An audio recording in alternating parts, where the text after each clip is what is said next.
Hey everyone, it's Jeannie from A1 Vacuum and Sewing, and I am stitching out July's block, which is going to be pieced borders. So I've already done some of them. So what you're going to see is you are going to be doing 2 sets at a time. This is considered 1 block and this is considered 2 blocks. You're going to be doing 6 A blocks, which just means it's dark, light, dark. You're going to be doing 6 B blocks, which means you have light, dark, light.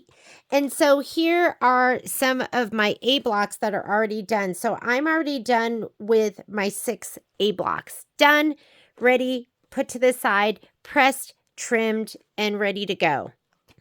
I have 2 of my B blocks left. So I've done 1 set right here because when I stitched them, I stitched these 2 in a 7 by 12. Then I did these 2 in a 7 by 12. I'm going to do my last hooping, which are going to be these 2 in my 7 by 12. I'm going to show you how to set that up. So you'll do these 2, then these 2, and then these 2. So plan on doing 3 sets of hoopings if you have a 7 by 12 hoop or larger that you want to use. Or you could just do them 1 set at a time in your 5 by 7. So this is the fabric that I have left, dark and light. This is my Minky Kim version. So that's why my fabrics look the way they look. If you are going to be doing Kimberbell, which I'm going to be doing for you live, then these are the fabrics that we're going to be using right here. And these are considered your darks and these are considered your lights. Okay, so this is going to be for the Kimberbell version. But this is my pre-recorded version and I've been using the Minky Kim fabrics to do these. So I'm going to put these to the side. Let's go ahead and hoop up in my 7 by 12. After when we trim, you're going to need a rotating mat. And I think the best ruler to use is going to be a 6.5 by 12.5. Here we go. Here we go. I'm using muslin. And this is 12 inches. I'm sorry, 11 inches by width of fabric. And I'm using 90-inch muslin. So I'm going to go ahead and hoop up in this first. So I'm going to put those top ones. And then down here, I just kind of make the fabric taut, not tight. And then we'll go ahead and put on the side magnets.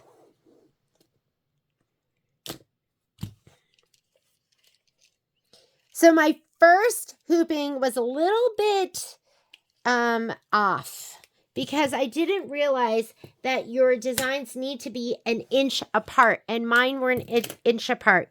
So I kind of just made it work. But that's why I'm kind of doing this over again. Felt like that. I'm doing this over again so that you'll do it perfectly when you do it. So I'm going to take this, slide it onto my machine. I do have all this extra fabric down here in the bottom. So let me go ahead and fold this up and clip it too. Because with my luck, I'll step on it. I'll pull the hoop out of, I'll just mess it up is what I'm saying. So I'm going to roll it all up. I have some large wonder clips that I'll use to clip it on the side.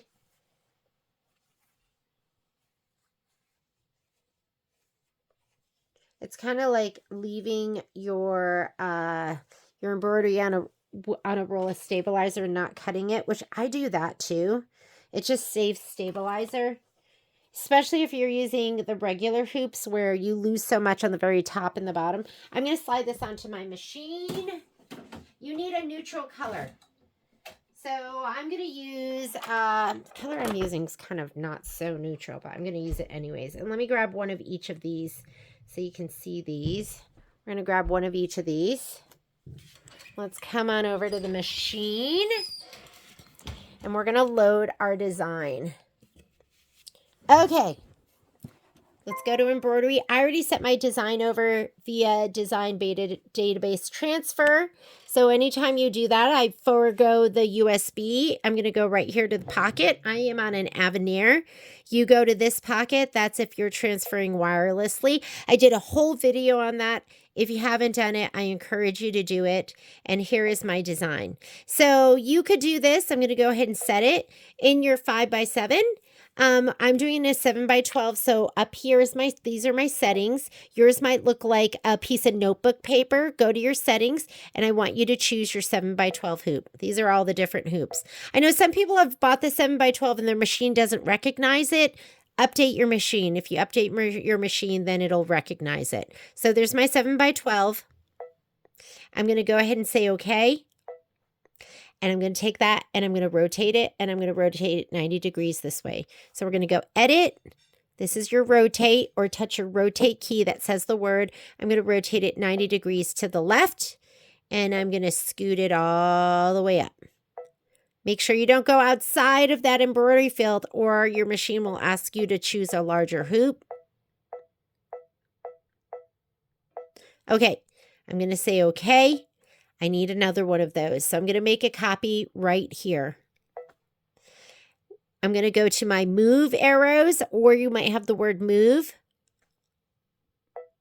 Hit the center, which is going to center it. It's going to bring it right to the center and bring it all the way down to the very bottom. So the very first one I did, I spaced it. I left it, this is the very first one I did. I spaced it like that. That was a mistake, because you're going to trim 1/2 inch from this edge, 1/2 inch from this edge, 1/2 inch all the way around this square part, the inner part. And when I spaced it this much, I didn't have enough room to trim it 1/2 inch. Okay. So I want you to take the bottom design and I want you to move it down to the very bottom. And you have to have at least a 12-inch hoop. You need to go all the way down to the very bottom. And then you'll have a little more than 1/2 inch in between. But believe me, you want a little more than not enough, which is what I had. And I just fudged it and it worked anyways. So I'm going to bring it down just like that. Say okay. And if you don't think you have enough time to stitch them all out at once, put it into memory. So down here is your pocket, and save it to your machine. Okay? That way you don't have to redo this whole thing again. But it doesn't take very long, so you should be able to just go ahead and stitch them all out at once. All right, now that I have that done, I'm going to touch the word embroidery on the very bottom. That tells me that I'm going to go to my layout page. And you notice there's all this purple and then a bunch of nonsense, and then purple and a bunch of nonsense. So what we're going to do is we're going to color group. So to color group, you're going to touch the word layout. Remember, this option is in your layout page. The things that'll make it so you can't color group is, number one, you don't have that option on your machine. But you do have it on the Luminaire, the Solaris, the Avenir, the Radiance. I can't remember if you have it on the Destiny or the Dream Machine. I think you have it on the Stellar, Altair, and Meridian, but I'm not positive. So I'm going to touch the other things that are going to make it that you can't do this is if your designs are overlapping. So if this design is overlapping that design, no color grouping. And number 3, if it ruins the integrity of your design, you cannot color group. The other thing is, if you start stitching and you got one stitch in and you go, uh-oh, I want to color group, you're not going to be able to. You have to be on stitch 0. And I'm on stitch 0, so it should be no problem. I'm not overlapping. It's not going to ruin the integrity. I'm going to touch layout. This button right here is your color group button. And now I have all the purple and then all the nonsense right in the end. I'm not going to be doing it separately. Okay, we are good to go. Pick a neutral color, which means just don't pick a color that's super dark. I'm using this color so you can see. And I'm going to go ahead and hit start. And it's going to stitch out a template. So basically, it's going to stitch out all these blocks so you know where to lay down your fabric. While it's doing that, we are going to spray our fabric that we are going to be laying down. Where to put my fabric? Okay, if you're doing 2Bs, this is my spray tent. Here you are, a dime spray tent with my icky piece of cardboard on the inside. And what this does is it keeps you from getting aerosol all over your room. I am a sprayer. I'm a spray it, don't say it. Just kidding. So I've already done all of these. So this, and this. So I'm doing these. which means I need 1, 2, 3, 4 of the lights and 1, 2 of the darks. Because what we're doing is we're stitching like this. If you're upright in your 5x7, it's going to look like this, but I put 2 in at a time. So I'm going to turn it like this, and this is what it's going to look like. First thing we're going to do is we're going to lay down, because we're doing the bees, it's going to be light. We're going to light 2 lights, 2 darks, 2 lights is going to be our order. So I'm going to put these in the spray tent. Let's do my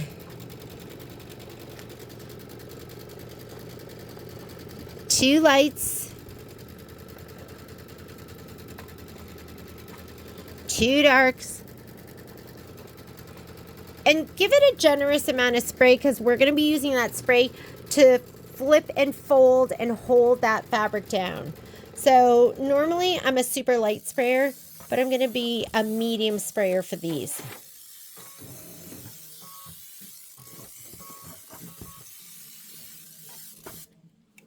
Medium spray.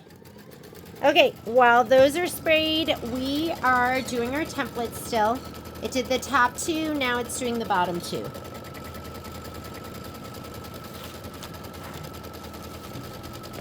Hopefully you won't be confused. I already did all 3 of these in this one. So I did my first hooping with 2 of the A blocks. I did my second hooping with an A and a B. And this is my last hooping with 2 of the B blocks, which really makes 4 of the B blocks. You're doing 2 at a time. So that's 1, 2, 3, 4. So you're going to have 12 total.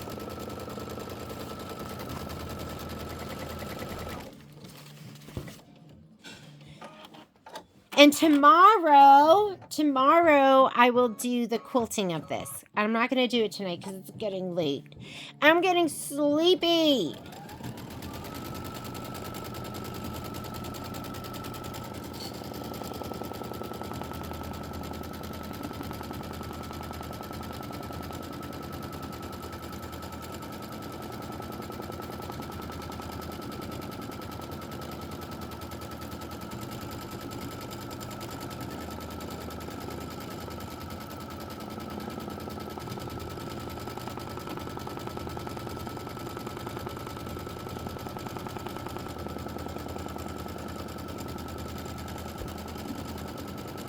Okay, so remember with the B blocks, you're going to lay down light, dark, light.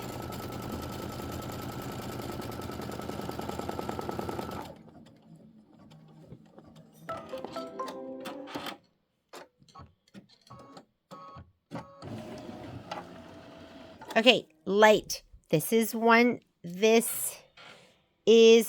set, and up top is another set. You're going to take your light one and you're going to put it over these 2 blocks and you're going to center it to those 2 blocks. Make sure this fabric doesn't extend into your other set and just center it to those 2 blocks. There you can see underneath that it's kind of centered, and I have about 1/2 inch above and I've got about 1/2 inch down below. Perfect. I'm going to go ahead and push that down, and now I'm going to go ahead and lay this down on the top set.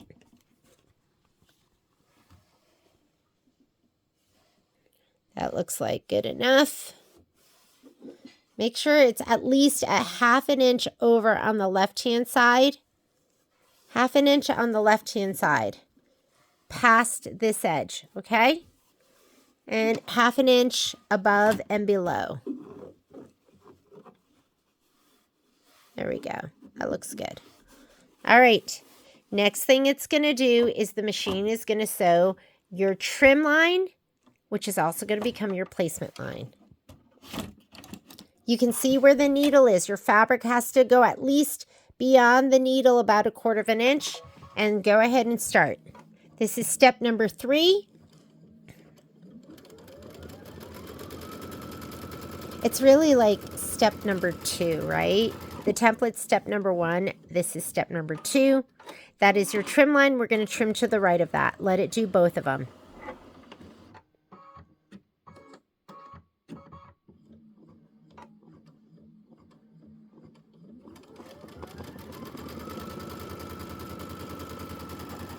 Okay, get your snips. I love my snips. We're going through 1 layer of fabric, so snips are enough.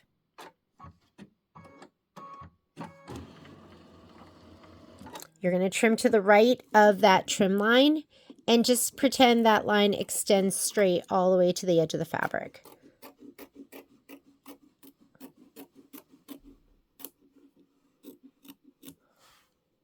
Does not have to be perfect.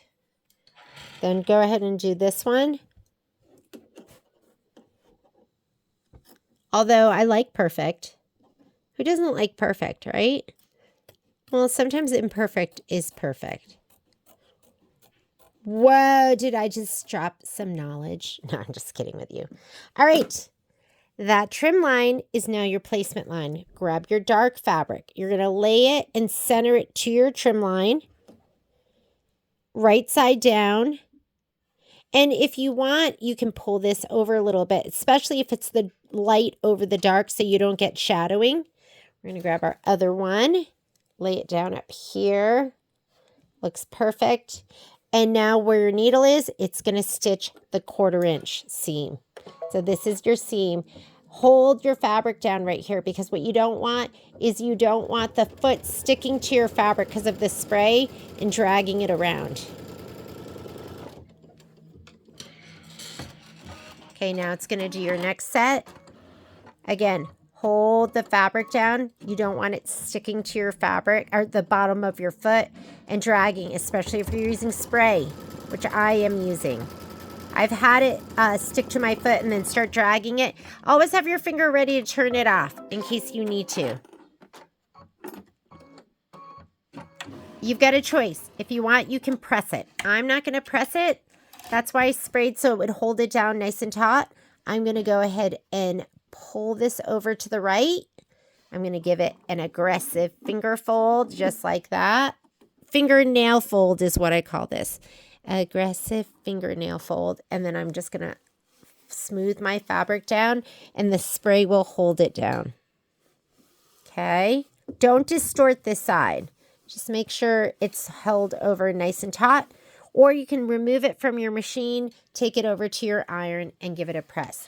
I'm only going to do the top one because there's no machine under this part. So I can't really press it down really well. So I'm going to go ahead and let it sew this one down. And then once it finishes that, I'm going to hit the stop button.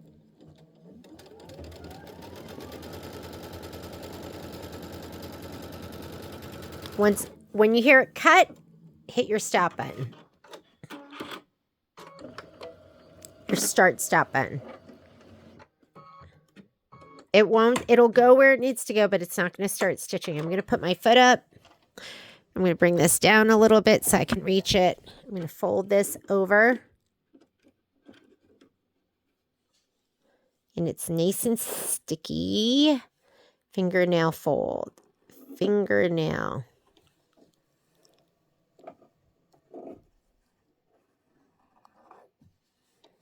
And then fold your fabric over. Let me slide this back on.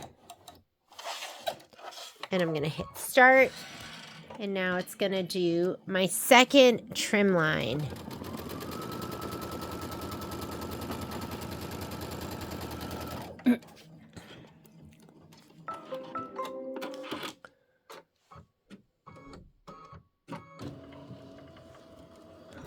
Okay.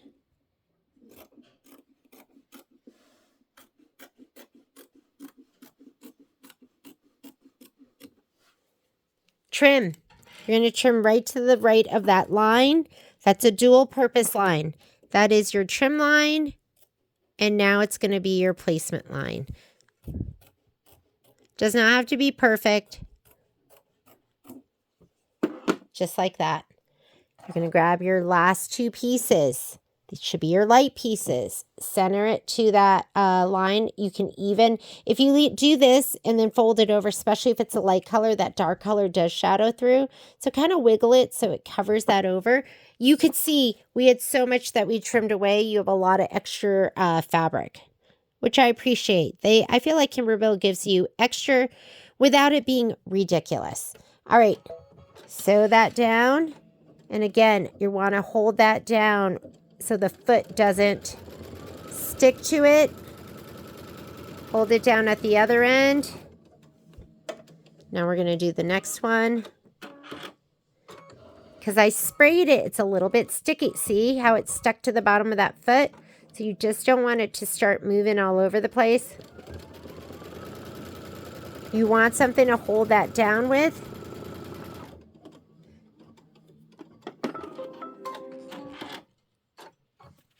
And then we're almost done with this one. Okay, we're going to take this and fold it back. Fingernail press.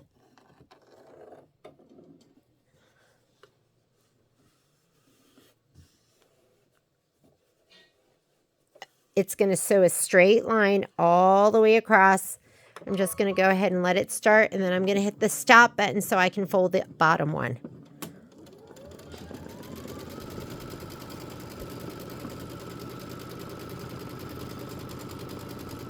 And you want to have room in between the two. It's really important. Once it cuts, go ahead and hit the start stop button.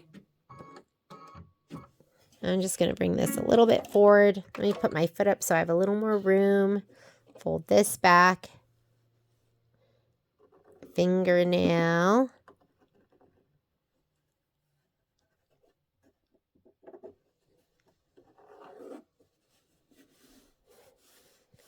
Should be sticky. Again, if you're not spraying, I would take it out of the off the machine, and I would go ahead and iron it. And now it's going to sew straight across. We're going to be done with this one. I'm going to show you how to trim it. Perfect.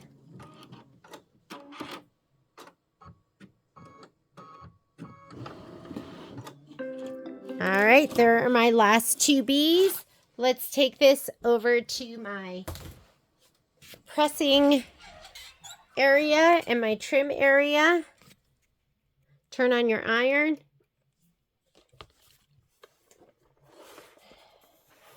I am on 2 mats because I press on my cutting mat, and if you press on 1 mat and use steam, it will warp the cutting mat.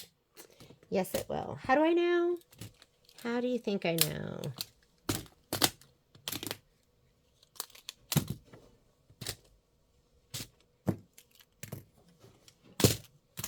All right. I'm going to go ahead and turn this over to the wrong side. You don't want to distort these.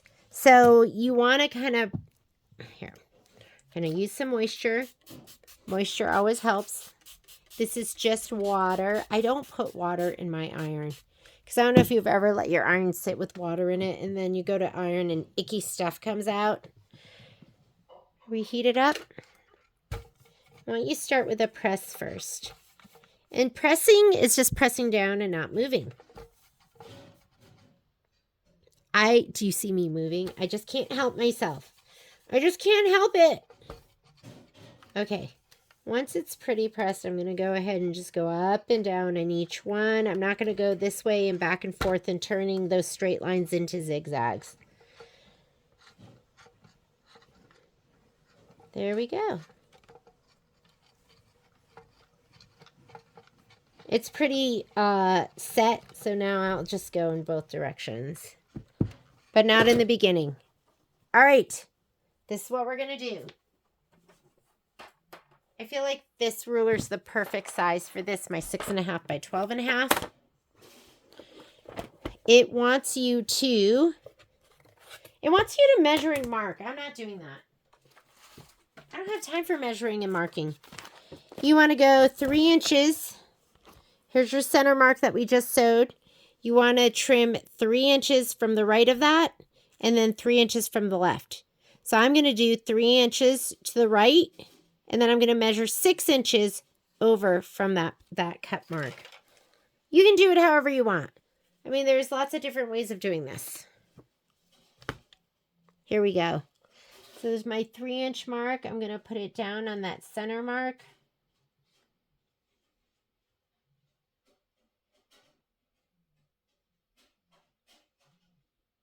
Okay. I'm going to do the same thing to this one. When I did them too close, I was able to get 3 inches from this side, and then I wasn't able to get 3 full inches from the other side. So I had to fudge it. It's okay. It all turned out okay. And guess what? I can not send that part of the video. Okay, that's 3 inches from the center mark over here and 3 inches over here. I'm going to take this one and rotate it. I'm going to go 6 inches over. This is a 6.5 inch ruler. There's a 1/2 inch on this side, and I'm just going to, I'm not even going to measure from that center.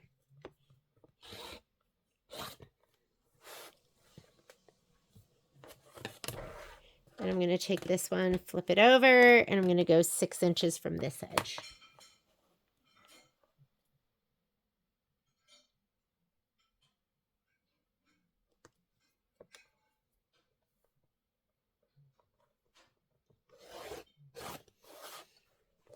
All right.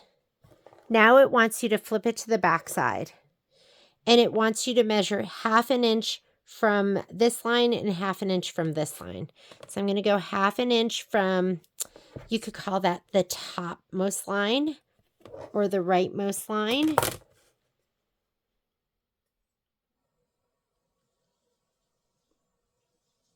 And while I'm doing that, I'm going to put one of these lines on that top edge so everything is nice and square.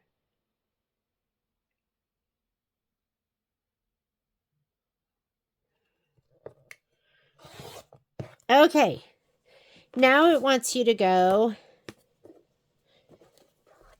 1/2 inch from this side, but I'm just going to measure 7 inches. So 7 inches.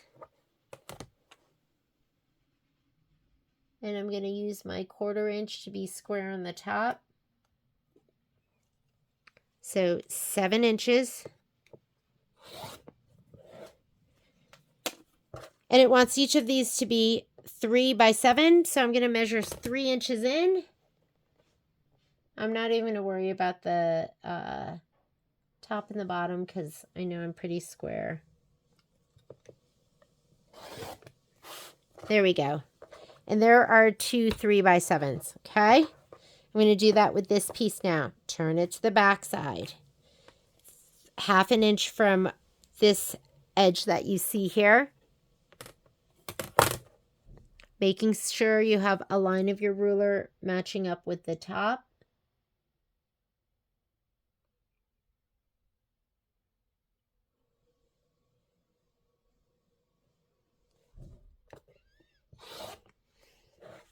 And instead of me measuring 1/2 inch over here, I'm just going to measure 7 inches. Again, making sure I have a line up here that makes it nice and square.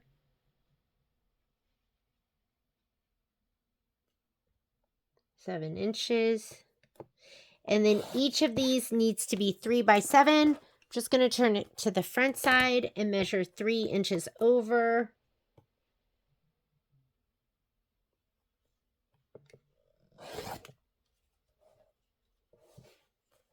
And there you go.